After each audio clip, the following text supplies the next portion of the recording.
Hello and welcome to Ink Piece Episode 7. I'm just Ink, and that's enough. I recently watched two big Hollywood films based on well-known properties, Barbie and Teenage Mutant Ninja Turtles Mutant Mayhem. For this video, I'm going to be drawing some original mutanimals inspired by both films and sharing my thoughts on them.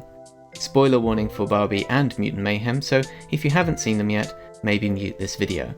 I would also like to preface that these are just my personal thoughts and opinions, and I'm not presenting them as facts. Thank you. So, the Barbie film frustrated me, and to some extent it still does. Aesthetically, I think the film is basically perfect. I love how they built practical sets and accurate props to convey the cozy yet artificial toy box world that the Barbies and Kens inhabit. The performances are also fantastic, particularly the leads. My main issue with the film is its tone and how it felt all over the place to me.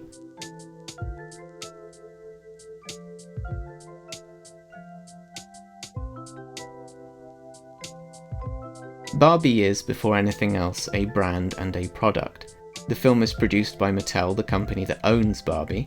Consequently, the film could not realistically be anything else but a 2-hour-long advert for the Barbie brand. It could be a fun, well-written, visually pleasing advert, but an advert nonetheless. However, from bits of reviews I had seen, the film was supposedly also an empowering, feminist 2-hour-long advert. The trailers for the film also suggested it had a kind of uncanny, surreal quality to it, and all of this pointed me to having a really good time watching the film.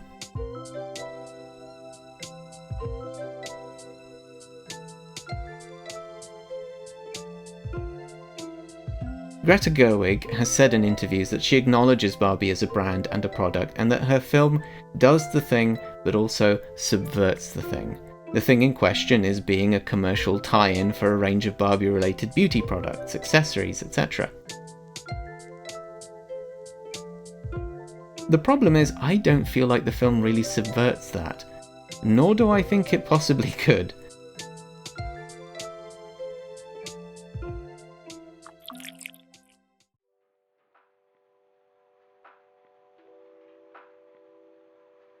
It winks at the audience and makes self-deprecating jokes about Barbie's troubled history as a brand, about her role as a feminism light icon that equates female empowerment with consumerism while upholding unrealistic beauty standards. But that's all it really can do. Acknowledge, but not subvert or challenge in a meaningful way. Anything else would be harmful for Mattel. There's a really good article on this that I will link to in the description. It references the Simpsons episode Lisa vs Malibu Stacy, which does what I think Barbie was attempting to do, but succeeds because it is an outside perspective, outside of Mattel's influence. Suffice to say, I thought the film was at best inconsistent and at worst a little bit hypocritical. It showcases feminist points, but they all felt just a bit too superficial to me.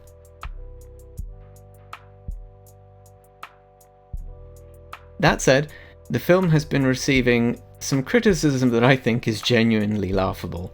No, I don't think Barbie is anti-men. Indeed, I think the demographic that Barbie is kindest to is in fact men. The effective and humorous skewering and dismantling of patriarchy was one of my favourite parts of the film, and the Kens, and by extension the male audience, are encouraged to break free of its expectations and confines, to explore what it means for them to be men as individuals. Plus, the Kens get the best song and dance number in the whole film, which has been stuck in my head for almost a week now. Maybe it was just my mistake for buying into the hype. If I had gone in just expecting a bright and bubbly film that was gorgeous to look at, I might have enjoyed it more. And I probably will the next time I see it. Now, as for Teenage Mutant Ninja Turtles Mutant Mayhem, my experience was far more positive.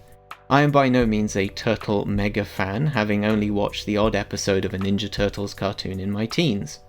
The only other TMNT film I had ever watched before this was Batman vs. the Teenage Mutant Ninja Turtles, which I enjoyed as a fun popcorn film.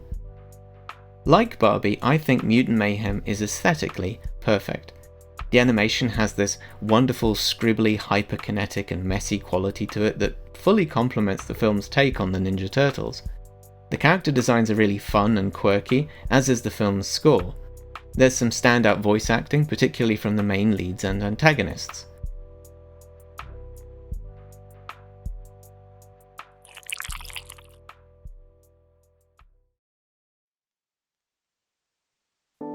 Mutant Mayhem's main selling point is that it does what pretty much no other iteration of these characters has ever done, which is accurately portray the Turtles as actual teenagers. They are voiced by teens, they have teen mannerisms, and they make overly long crass jokes like teens.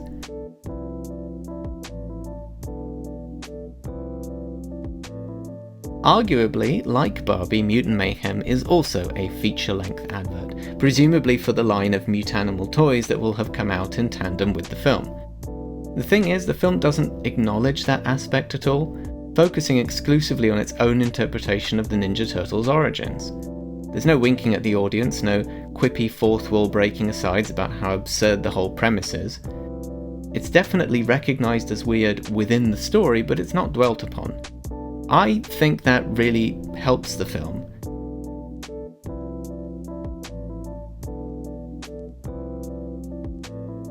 It is by no means perfect.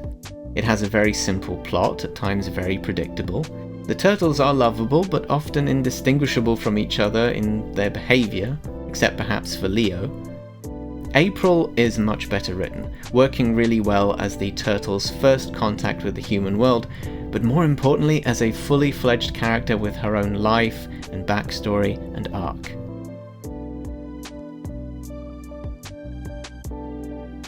Mutant Mayhem has a far less complex message than the one Barbie kind of has, one of acceptance. In contrast though, I think it conveys it in a very satisfactory way. Overall, I would say both films have a lot of great qualities to them, and were clearly made with a lot of skill and love and passion.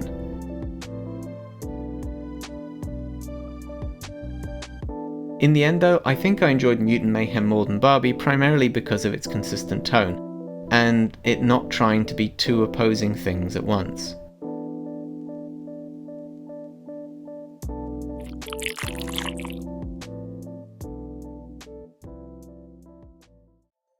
Well, thank you very much for watching this first attempt at a film criticism video essay.